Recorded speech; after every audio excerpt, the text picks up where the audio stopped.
Bago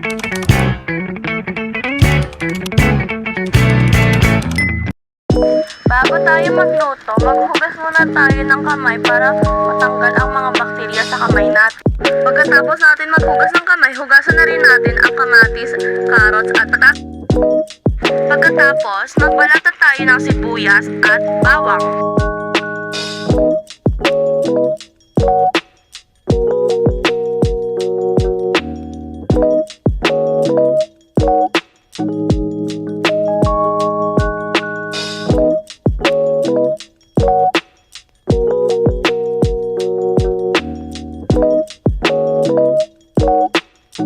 Sumunod, balatanan natin ang patatas at hiwain ito ng pa-cubes.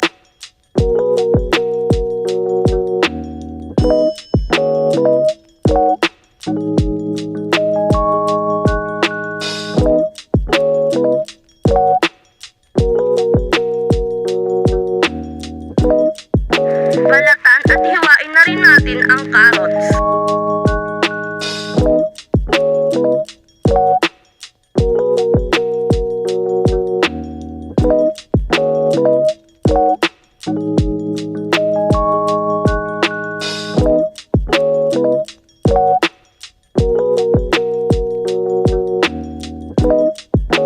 Tapos nun, painitin natin ang kawali.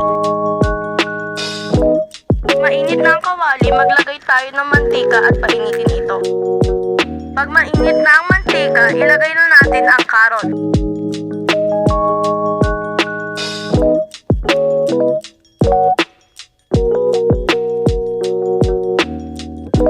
Dahon na natin ang carrot sa kawali.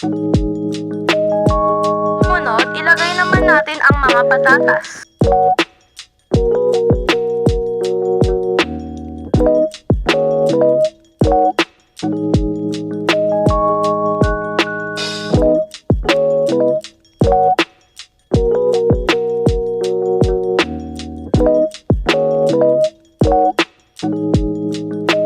Sumunod, iahon naman natin ang patatas at ilagay naman natin ang sibuyas, bawang at tostahin natin ito.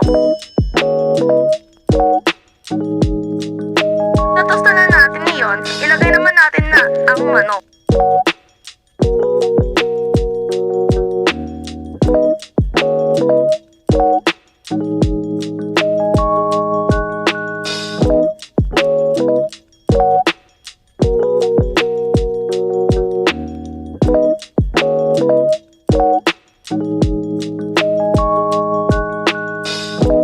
Naman tayo ng asin, paminta, ginisa mix at dahon ng laurel.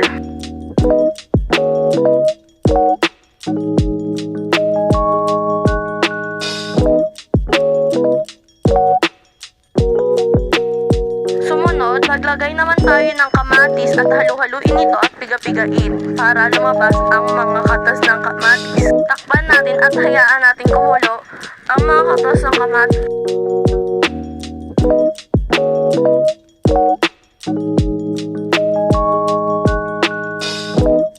Buksan naman natin ang tinakpan natin at piga-pigain at halu-haluin ito.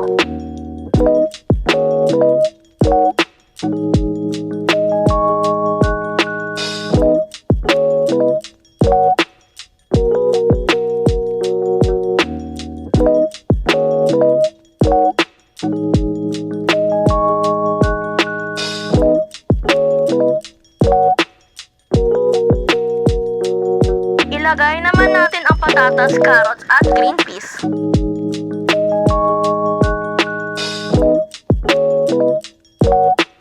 Lagyan naman natin ng tubig at patis at halu-haluin ito.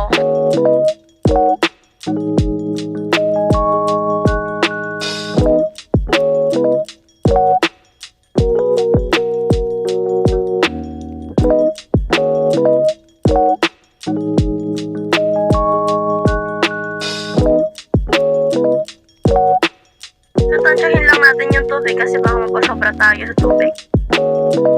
Tapos na rin tayo. Pwede natin ito iserve sa hapagkainan.